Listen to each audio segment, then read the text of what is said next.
Look at my neck bright, I get that check right. I'm so blessed, right? Off of that jet pipe, off of that side.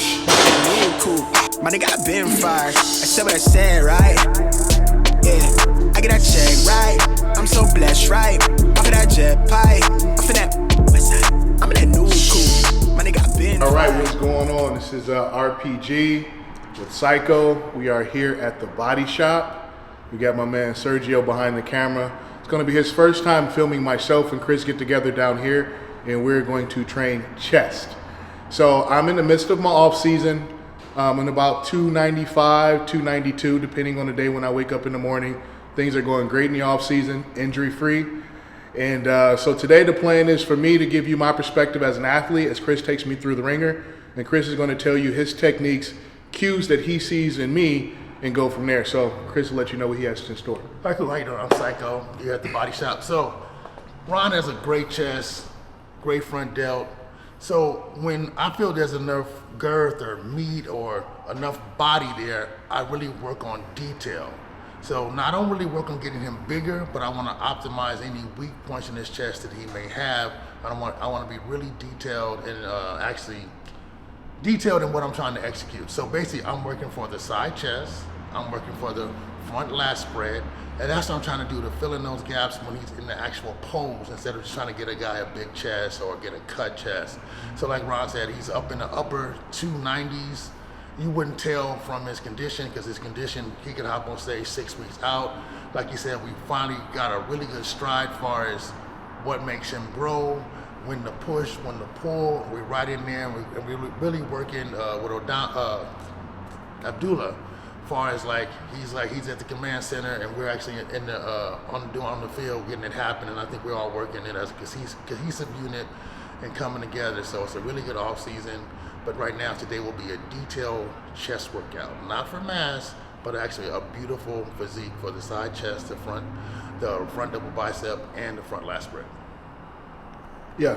Lastly, before I worked out, Sergio asked me, do I take intra-workout carbs and things like that? Sometimes I do, but I train at 10:30 on the weekends with Chris, and I'm usually 2 meals into my workout, and I usually have about 150, 200 grams of carbs about 45 minutes before I train. So that's enough to sustain me usually through the workout, but by the end, I need to go ahead and replenish that typically at the end of a training with Chris. So it's a little something to let you guys know about nutrient timing and all that. I'm a big fan of intra-workout, but if you just had 200 grams of carbs, it's kind of counterproductive sometimes, because your stomach actually uses energy to actually ingest the food. So you want to have a little bit of a gap so you can have something towards your workout, and then kind of refuel those sources after your training. At least that's what I do.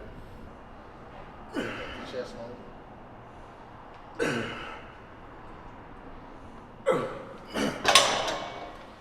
Alright, cool.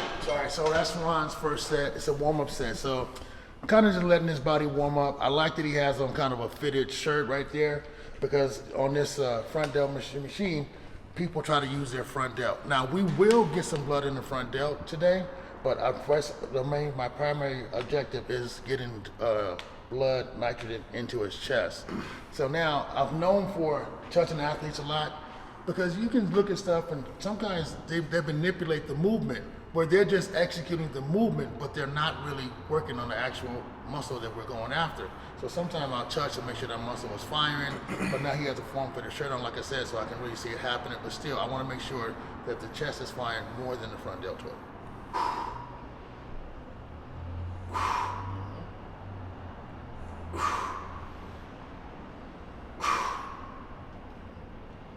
Chris, you're talking about the top of the creme de la creme of trainers. And the more difficult the training, the more it forces you to rely on your fundamentals just to make it through the workout. So the things that I've really progressed on while training with Chris is controlling my breathing, different cues to make sure I'm hitting my spots. Probably a year ago, I would use a lot more front deltoid to complete this movement, but now I'm pretty confident I'm using my chest, keep my head up towards the ceiling to ensure that I'm actually getting a full contraction, things like that. Because if you come in here and you just try to adrenaline rush this whole workout, I've seen it before, guys come in, they're hyped up, and they're just trying to, as Chris said, manipulate the movement to complete the reps. They're gonna be done in about 20 minutes. Because those little muscles that you use to support, that take over, they're not gonna last through a full chest workout, I promise you. Going back in? Yep.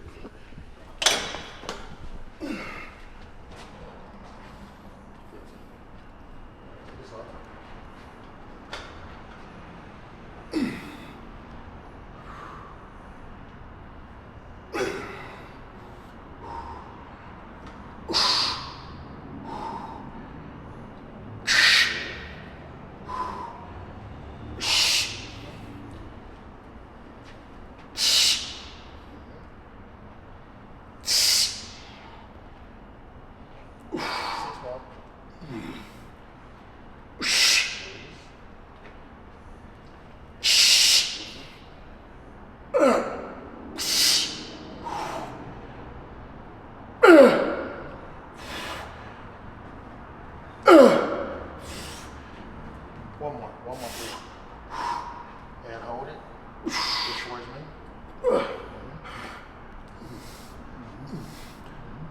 Slow, please.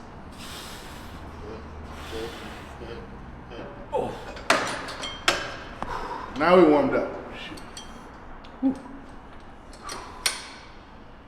So we're using this, what is this? Pre-core chest fly. Now what I'm doing, you can build muscle with cables. Yes, you can, not saying that. But it's not the most efficient way to build muscle. I use this as a warm-up. I use this at the end of the workout to force my blood in. I'll use this as a shaping tool. But when I want to get into the building the muscle, I'm gonna go to either a hammer strength or a Star Trek or just straight free weight to get as much muscle on the chest or the body part that I want.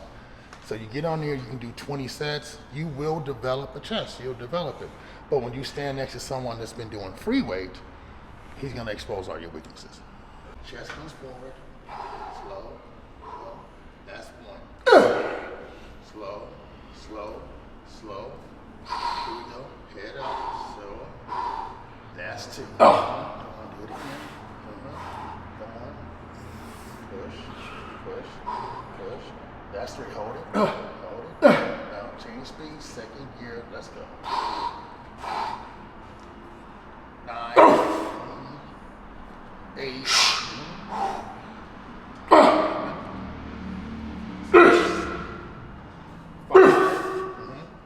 4. Hold it here. Hold it here. I need 4 more. Hold it. Go. Push forward. And hold it. 10, 9, 8, 7, 6, 5, 4, 3, 2, slow. Head up, slow. Stop! Good. Oh.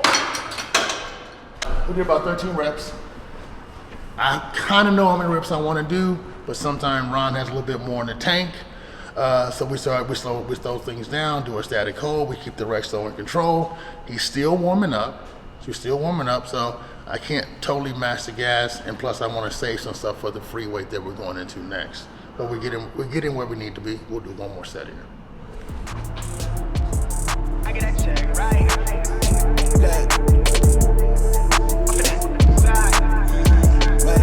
Look, hey, I don't do no fake love. Tell Lil' bruh shape up. The way we lit, they throwing shade, but they never say nothing. I'm that maze runner. I've been known to stay stunned. I drip on Blade Runner. And the way we move, ain't no creases on my A1s. 2021 about to be mine, word to my day ones. We shooting blindside, I aim straight for the frame time. I don't take no L's, my boy, I learned from y'all mistakes, huh? I just up my rate, I made my way, get out of my lane, bruh. Now we got some traction, everything been so surreal. I'm trying to get used to keeping check of how I feel. My ex is so stressed, she dropped the ball, but that's okay. I just tied her to the game, she got a pill. I'm much more concerned with how my time about to rebuild. Need a couple meal tickets in my pocket to the bill. Quick to flip a bill, bitch, I'm about to private. I'm a real nigga with them wheels spinning, never stopping on that bullshit. Yeah, top in the back seat. Fuck a critic and an analytic. Independent and we just beginning. Clearing anybody interfering. Tough loss, keep it tucked off. Something plush through the brush off. Free spirit, make a trust fall, right? Look at my neck, right? I get that check, right? I'm so blessed, right? Off of that jet pipe. Off of that side. I'm in that new coupe. My nigga, I been fired. I said what I said, right? I get that check, right? I'm so blessed, right? Off of that jet pipe. Off of that. I'm in that new coupe. My nigga, So that was the last set. We did 4 or 5 sets. Numbers, I don't really count numbers. I count how much blood I'm getting into the fascia. So layers of muscles called fascia. There's 2 ways to stimulate them. Heavier weight and time. We try to do both, but I only want to use enough weight to stimulate the fascia. I don't want to go overboard. There's no ego here, but my thing is to pre-exhaust the chest before we get to the pushing movement, so all of the weight is going right where I want it, and that is the upper pec. When you train with Chris and individuals who know what they're doing, one of the things you're going to have to figure out consistently is how to perform when you're uncomfortable. There's going to be a lot of signaling from within your body that tells you you feel a certain way because we do a little bit more pre-exhaustion than most people, but your chest is fresher than you think. It's just that you're not used to operating when you're not completely fresh. You know, a lot of guys, gym bros, you know, they're going to come in and do their favorite exercises right out of the parking lot, the bench press and the incline and things like that. So they're operating from this fresh as a daisy standpoint. And when they come in and they get humbled by feeling that burning contraction from these pec deck movements, it's an eye opener. So one of the cues that I take is just basically managing that pain, because a huge part of bodybuilding is pain tolerance. Huge part. Ron's gonna do a few warm-up sets with the bar. The chest is warmed up. I don't make sure his shoulder's in the right place. And now we're gonna engage the elbows. I'm gonna get those warmed up. The pec is warmed up, but he's just making sure everything's in the right place. I'm making sure everything's good. And getting his mind and body ready for the pressing movements.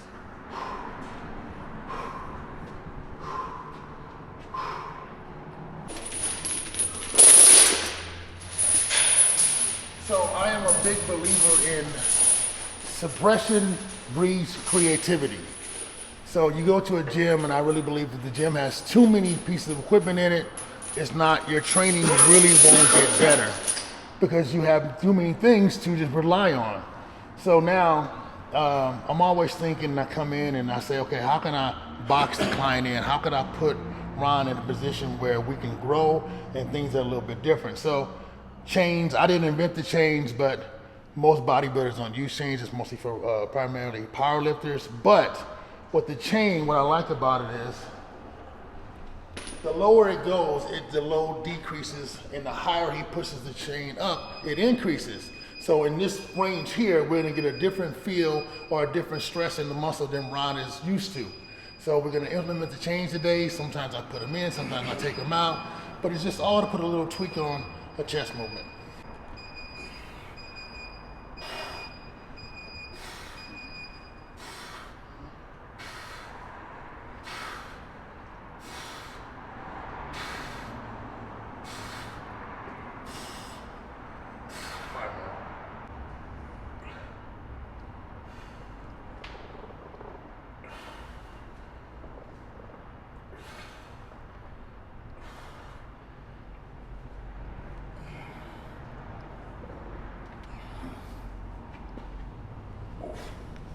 So when I'm hitting incline, the last thing I'm actually thinking about as I set up is my chest. I'm trying to get everything rigid so that my movement is from here to here. So I'm locking in with my legs. I'm not gonna pin them behind me because I'm not on a flat bench, but I'm gonna put them back as far as I can where I still keep my feet flat. That way when I wanna get leverage, I can push a little bit, get the bar up. I have a little bit of layered clothing here so you can't see it. There's usually about a gap under my back. Now I'm not gonna be like some guys and come up here, but this is gonna be pretty stiff, okay? And one of the things I tell guys is, when you're performing a movement, don't compensate with poor form. You have to allow your spotter to compensate for your failure. So when I start failing, I'm not gonna start doing funky stuff to finish. I'm gonna rely on Chris to compensate or call the end of the set, but I'm still gonna focus on what I need to focus on as the athlete.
make when training any body part is too much rest in between sets.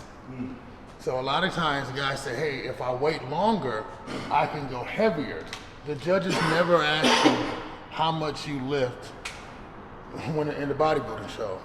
The only thing they care about is the hardness, the size, and the shape of the muscle. They don't care how strong you are. So with Ron, or with anybody, I try to go as fast as possible. They can get a good set, and it's gonna keep them leaner, and they're gonna get a better pump if I don't let them rest too long.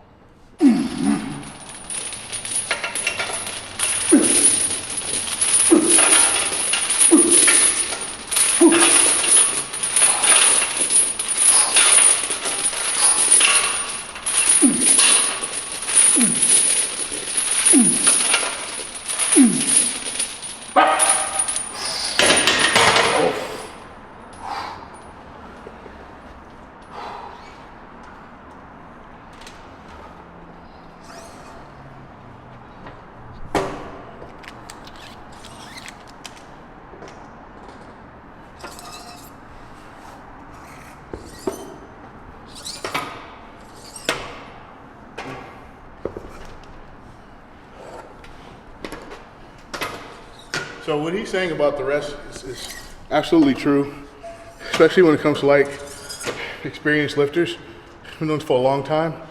Because believe it or not, when we transitioned from there to here with just a bar, that felt a lot worse than that last set because of the amount of rest that I had.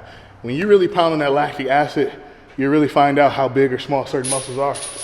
And when the chest is isolated, you'll be surprised.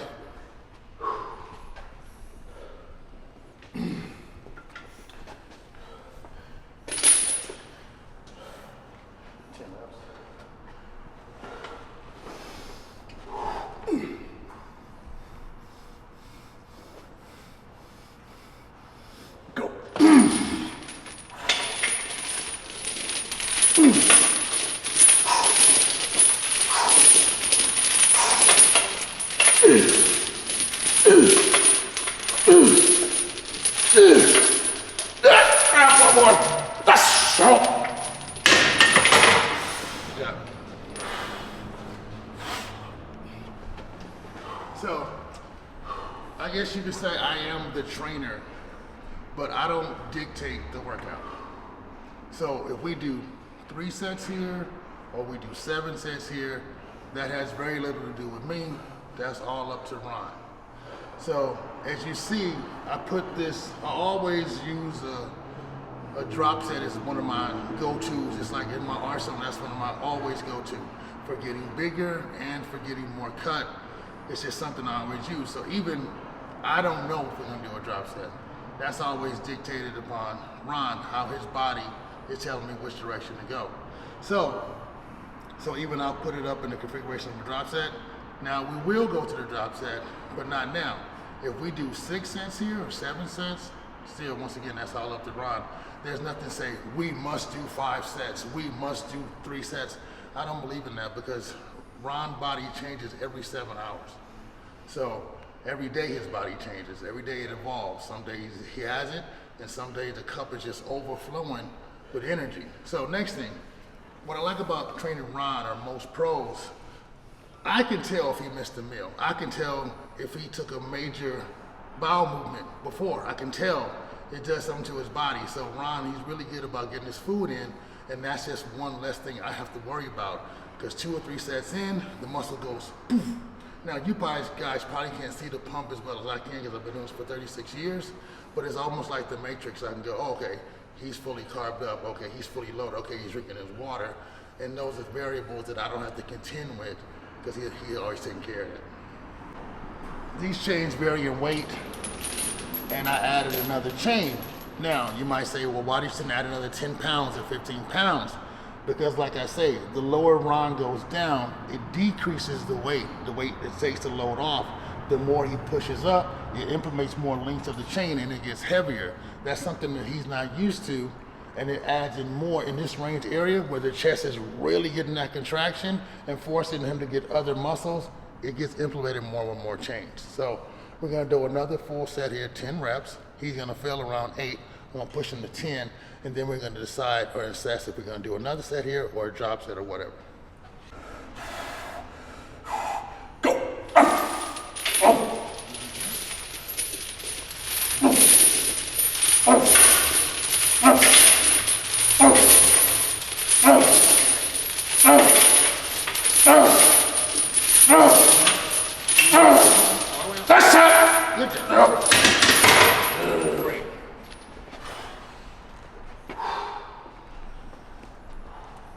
Okay, now, this is what I call a great chest workout. And a great chest workout is always isn't super exciting. So he's getting a pump, he feels strong, he's feeling the movement. I can tell he got good rest last night, he's a lot of energy. So most people would move on. No, I'm gonna stay here, we're riding the groove, but I'm not gonna add in more weight. I'm just gonna decrease the time, which is almost the same. Going again in 30 seconds. Okay.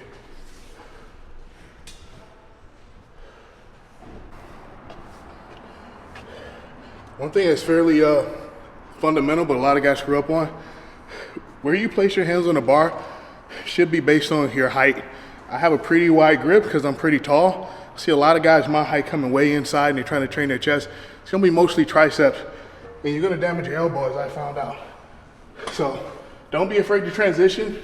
You may lose some of that weight or PRs that you had before because you're not comfortable, but you're gonna build a better chest.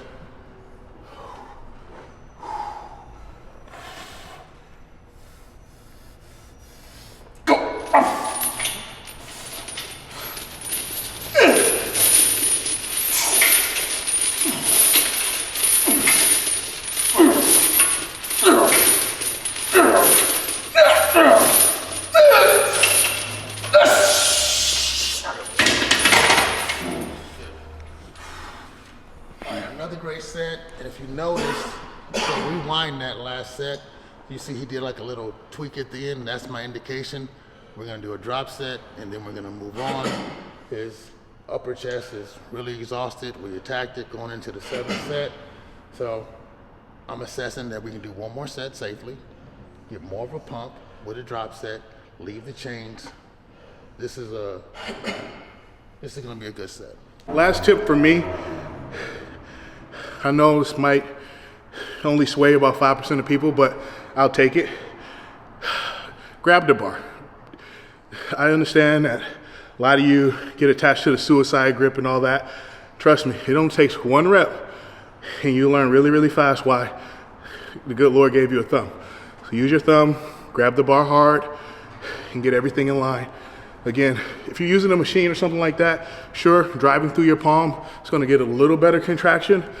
But when you're using these free weights, it's just my personal thing that whatever you think you're getting out of the suicide grip, it's not worth that one time when it doesn't work out for you.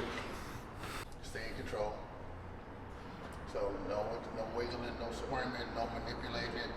Let the weight do its work. I'll pull it off you when needed. Okay. So we're gonna rep, pull, wait about 10 seconds, 15 seconds, and go right back in. Okay. Go.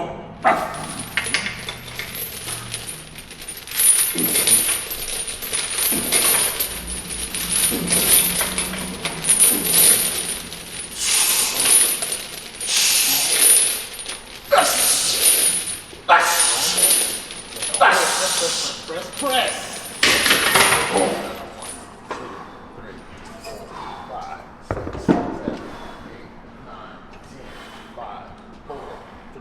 2, well, go.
I love this movement.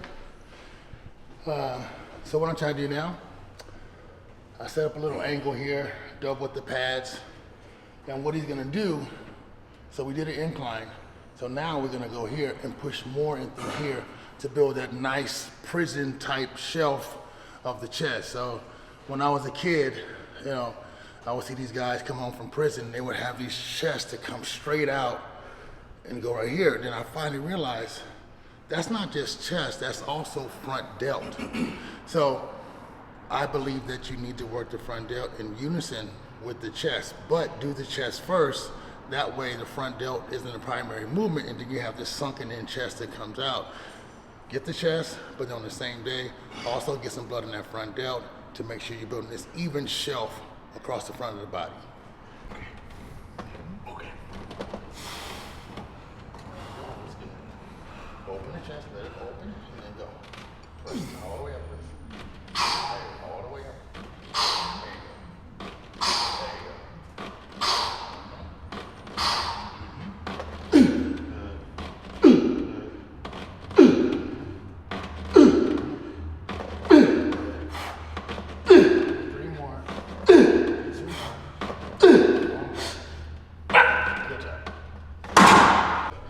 This is when it kind of gets really, really tough because it's like being in this boxing match, right? And you just gave your opponent this heavy knockout blow. Now they get back up, you know, and they're still hitting you. And you know you don't have that same power you used to, but you got to finish the fight. So that's just kind of my mentality right now. Just going through, using the fundamentals, knowing that there's been a pound of flesh that I had to give already, but I still got more to give.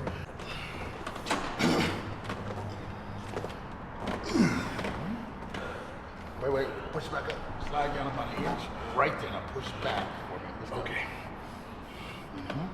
Perfect. There you go. Push back.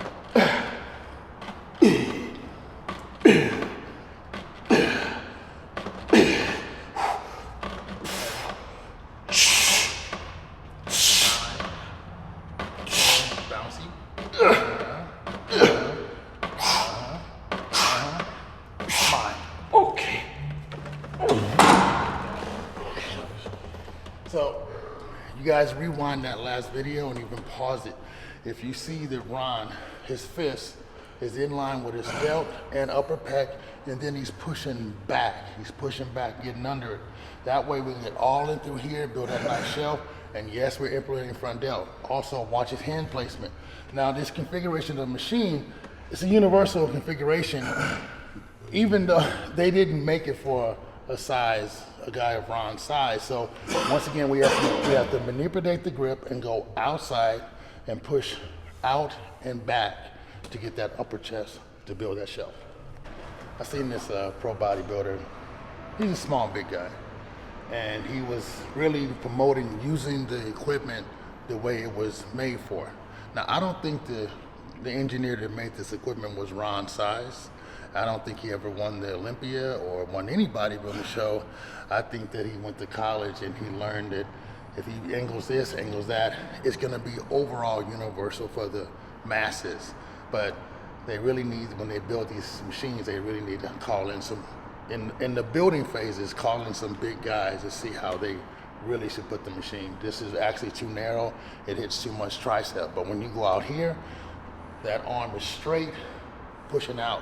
If Ron would do it here, it would almost like he's doing a tricep extension because it's gonna be here and going like that. There's no way he could use it the traditional way. Let's go. Okay. Let's go.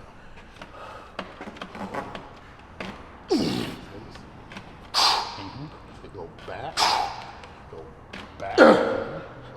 There you go.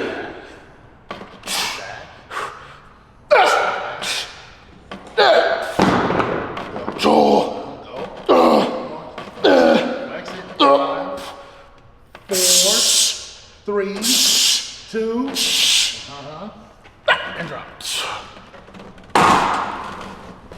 Diamond and 25.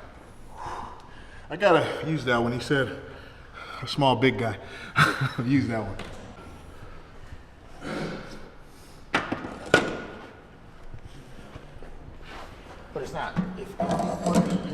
here, he would actually be doing like this.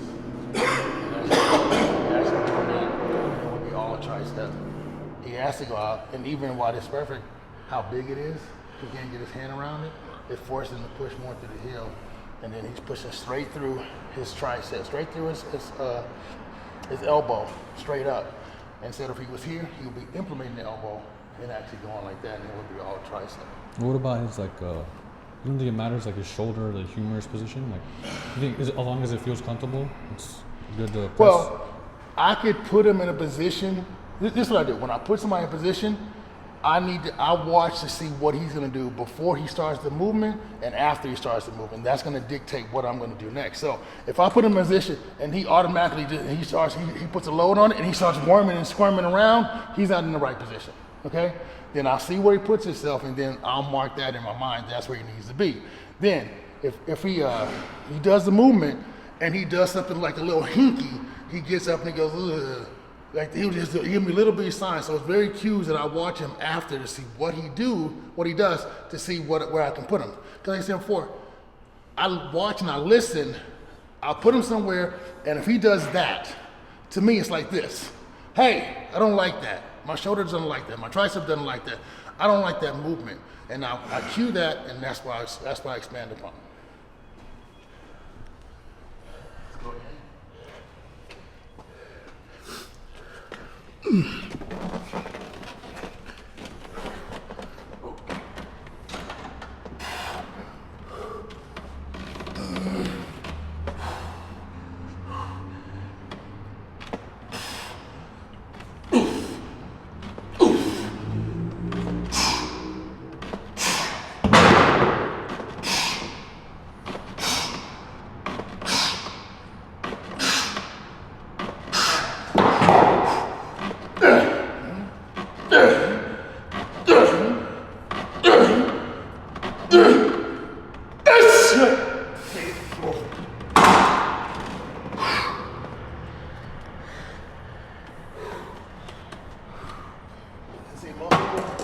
What they'll do, they'll stand behind the client. They'll stand behind the client. They'll stand behind the client because they're taught that's where you're supposed to stand.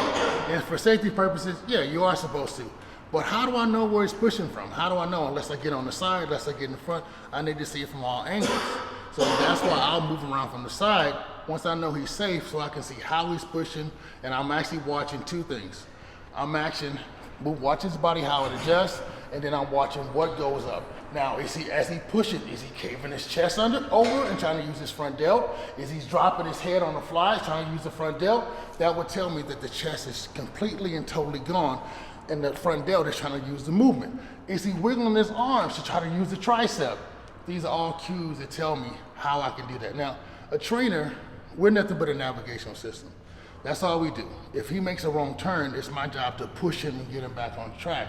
So once I put him in a situation, if he starts manipulating the movement and move out of it, my job is to push him back into that movement to optimize the growth or the tear down of the muscle or whatever we're doing. That's what I do. It's just to push him back.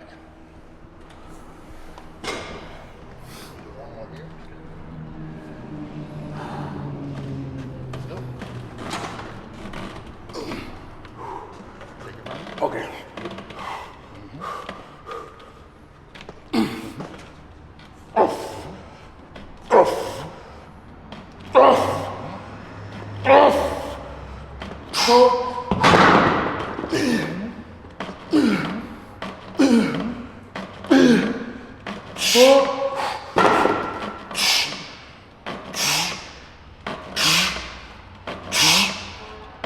Two more. One more. Okay. Totally gone. It's garbage. We're done with it. Couldn't ask for anything more. He's completing everything that I give him. Now, this is very untraditional. I'm gonna move to front delt, optimize the front delt, and then I'm gonna go to the lower pec. I could care less about middle chest. It's all upper and lower to me. Middle doesn't do anything except expose the weaknesses of his upper chest. If you guys are watching this and, you think the workout is cool or fairly feasible, then that means that as the athlete, I'm doing my job to perform this in a way that it looks manageable. I wouldn't say easy, but make no mistake about it. It takes a long time to perfect these movements with the required intensity in the pace that we train for the amount of time that we train. And this is just chest, you know. The same concepts have to be applied to leg training, and tomorrow is going to be a different beast as we train back. One of the more taxing trainings, and also one of the priorities for myself as far as development. So stay tuned, but we got a good one going here, and we're going to get some little balled up muscle action here.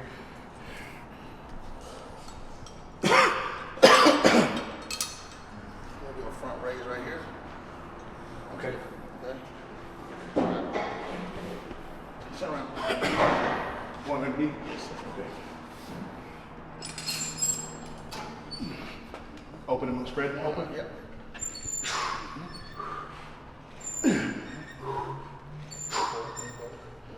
Right there.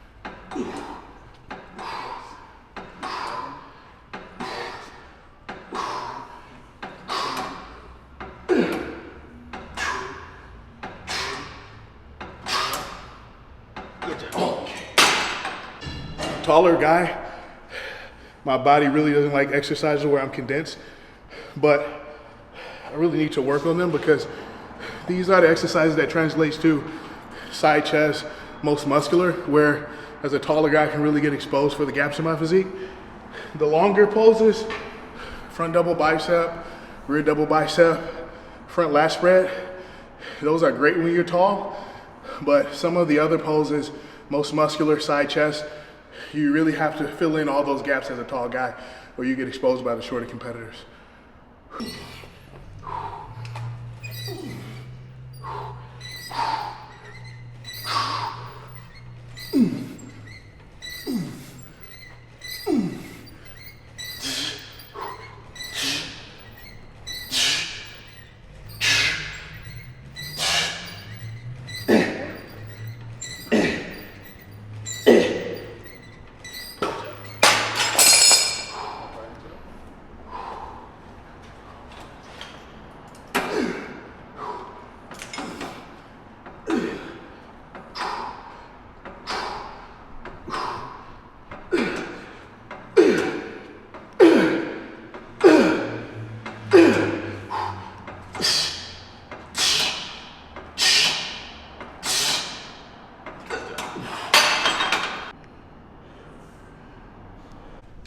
So this combination is how you get the coveted shelf. Build in the front delt, a little bit of shelf across the chest. So if you want to wear a nice little V-neck, you can show your little chesticle muscles and all that kind of good stuff. This second exercise, I guess it's a cable variation of a champagne press. It's really tough for me, but it works. It definitely works, especially as a superset variation with the cable. So the good thing about it is my delts felt fresh, which means that I was using my chest predominantly prior to getting here. So that's the goal, man. You really want to be able to drive through the intended muscle. A lot of guys have issues with that. As visible as the chest is and the biceps, people really actually have difficulty connecting with those muscles. So I have a good handle on that, at least right now.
close.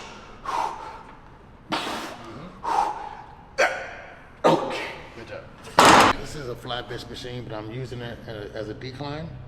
And then I got about 6 inches, 7 inches of pads, pushing them out more, so we're getting this primary decline. So his job is to get up under, push, start engage the lower chest first, and then roll it up and squeeze the whole thing, including the front delt. Let's go.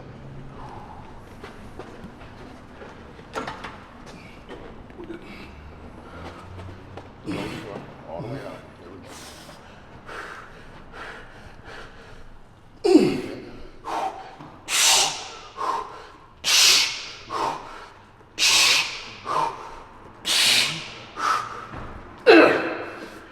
All the way out. All the way out. All the way out. Close it. Close it. Do it again. Close it. Do it again. Do it again. 2 more. Sweet heels. Lock it home.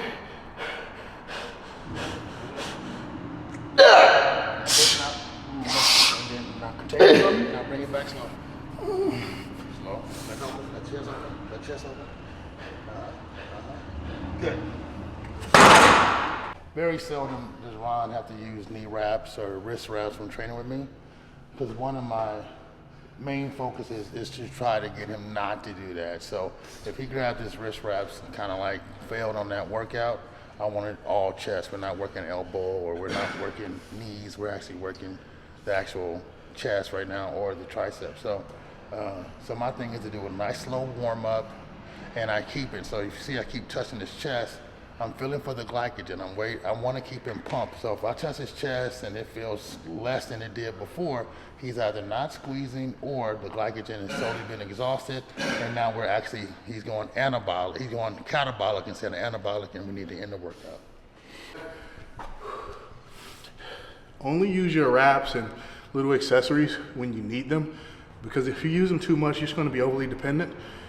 You know, you want to develop those small muscles. So it's okay to wrap your knees, but if you have to wrap your knees, your second set in and things like that, you got some other issues you need to tend to with your flexibility or your warm-up process. So that's just my take on it. Have them, but don't really rely on them.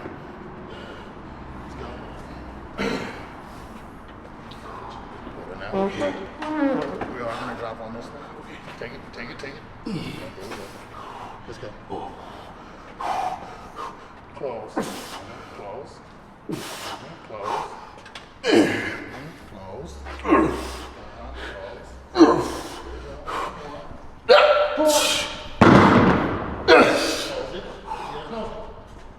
Hey, like that. Out and squeeze.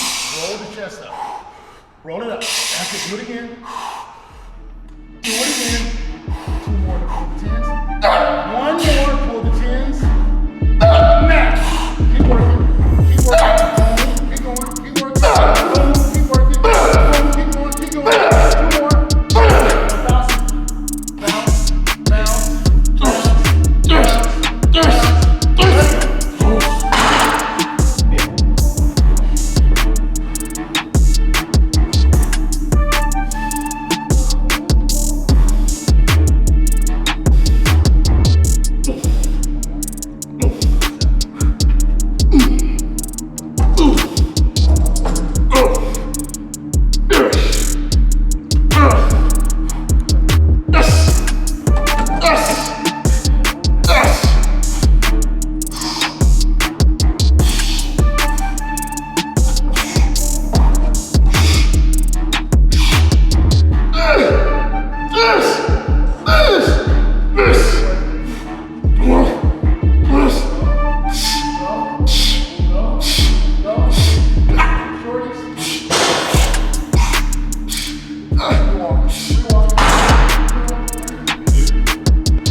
Good job.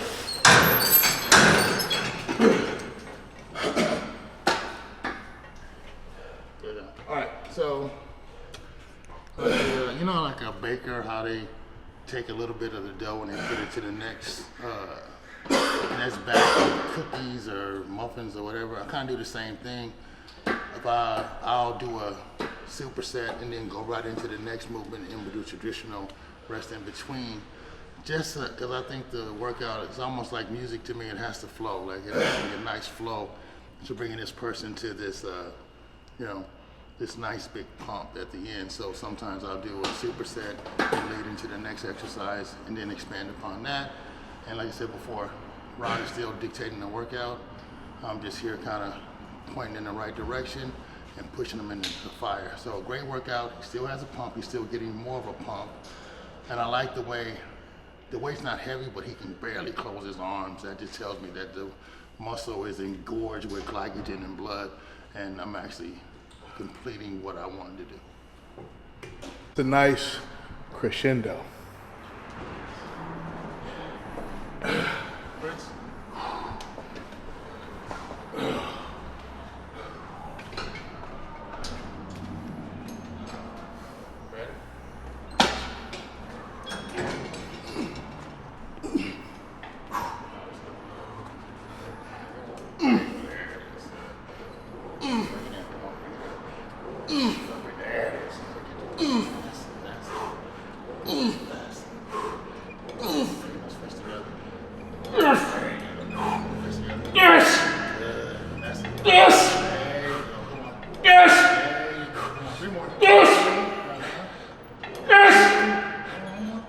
Good job. All right, we're coming to the end of the workout. This is a really good workout.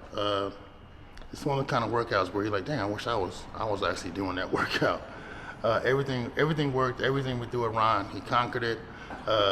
He failed at the right moment. He gave gas at the right time, and everything's coming together. And you can see, especially if you're on the angle I'm in, you can see the chest is still actually getting bigger and bigger and more round. And no elbow pain, no shoulder pain, just all pump. And there's a difference between pump and actually breaking the muscle down. Sometimes you get a pump workout, and sometimes where you actually annihilate the muscle. I think today we did both. Let's go.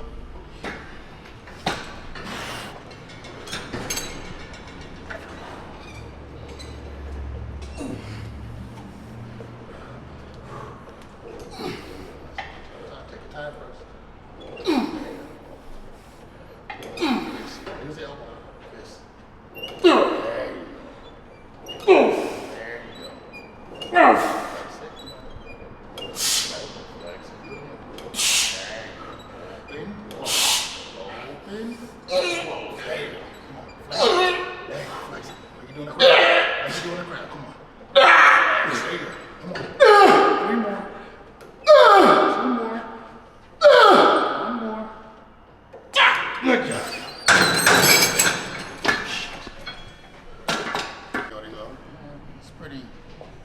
It's pretty basic. He did this. He threw some change in there. But I think the upper echelon of bodybuilders are gonna say, "Wow, that was a very intensive workout." Now, please don't equate bodybuilding with powerlifting. It's like if people came from outer space and they walked in and they say, okay, these guys are all working out. Yeah, it looks the same if you don't know what you're looking at, but people that really work out, they're gonna look at this workout and go, wow, that was a great chest workout. And the chest workout has been filmed 1,000,000 times, but this is gonna go down as one of the great workouts. Let the chest open. Close the door. There you go. Close the door. There you go. Push the chest forward. There you go. Do it again. Yes! Push the chest forward. Come on, push it. Yes! There you go. Come on. Yes! There's more there. Yes! There's more there. There's more there. Come on. Yes! There you go. 3 more. Yes! 2 more. Yes! 1 more. Right here. Flex. Right there. Right here. Squeeze. Let go. Squeeze. And let go. Go. Squeeze.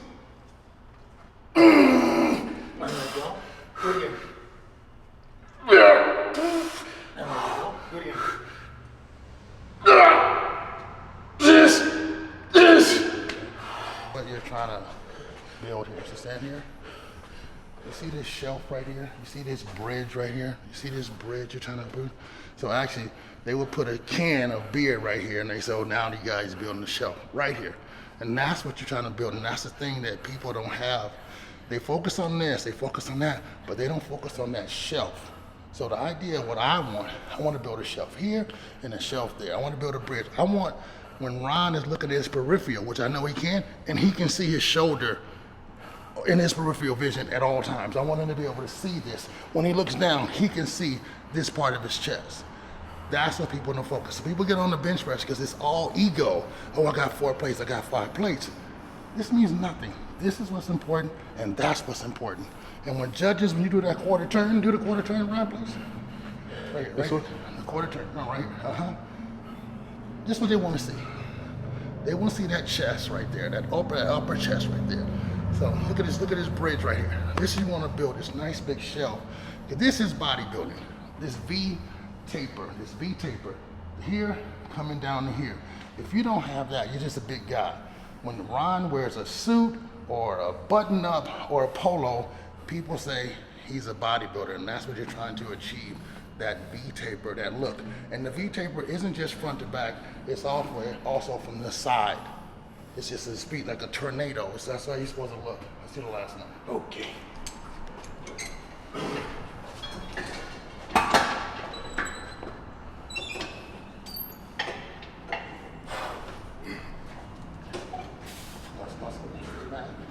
Drop that head back.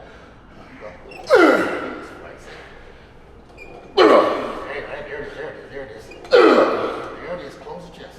Oh, now open it. The elbows back. Now close it. Man, do that again. Now close it. That's it. Squeeze. Yes. There's more blood in there. Yes. That creates the change. Yes. Push the nutrients in there. Yes. Close it, please. Close it. Come on. 3 more. Yes. 2 more. Yes. Come on. 2. Yes. 2. Yes. 1. Right into a flex. Right there. Chest up, abs to go. Squeeze up. Let it go. Do it again. Squeeze up. Abs to. Let it go. Do it again. Squeeze. Let go. Do it again. Abs to. Come on. Flex. One more. Come on. Do it again. Squeeze. Squeeze it. This is the way Ron and I train. And then Ron will get here on a good day 30 minutes before. He sits in his car, he meditates, he gets his mind right. I don't know what he does in the car. I don't ask him any questions. I say, you good? He gives me a head nod. And then we do a nice slow warm up. And then once we get warm, we go right into it. We don't talk about the Lakers or the Dodgers or what he did last night or what he's doing like that, because it's all about this period of time that we have to train. So we go a little bit longer on the weekends. Wednesday, we got 45 minutes and we use every bit of that 45. I'm constantly watching the clock to make sure he gets a great workout, even in the time constraints that we're under. And I kind of like that too, because no dawdling, no messing around. We don't talk to anybody. The music is on sometime, the music is off sometime, but it's all work, and that's a really good off season. So there's nothing wrong with somebody going to the gym and they want to work out, and they work at the post office and they want to get work. That's great. But when you're going against the best in the world, you have to train like the best in the world. There's no playing around, and it's hard for me to keep Ron a workout partner because sometimes people are on different pages. So if you're not getting that first call out, you need to do some assessing of your training, of your sleeping, of your schedule, and basically your priorities. But training is about giving all for that period of time, letting go, leaving the ego at the door, and just giving it all for that period of time. If you do that, eat, sleep, and rest, your body will improve.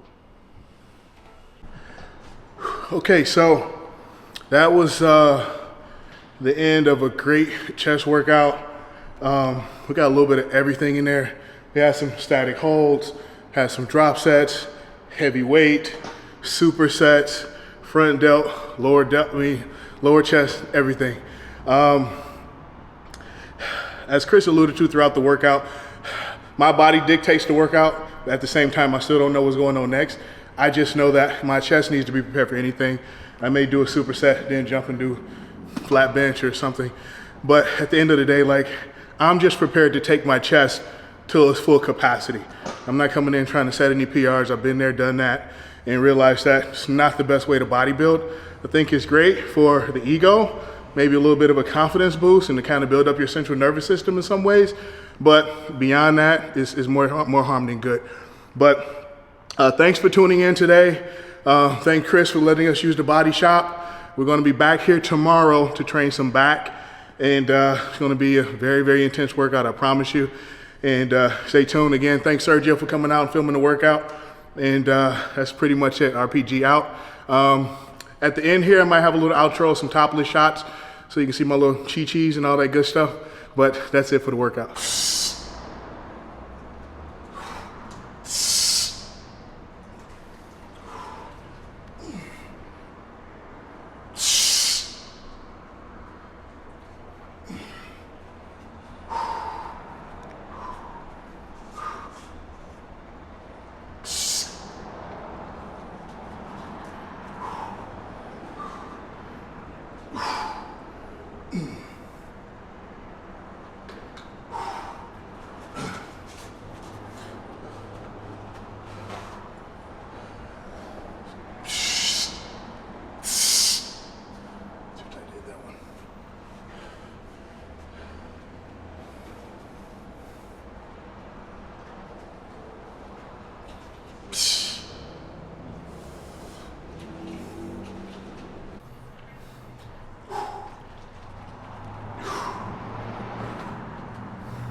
Probably right now.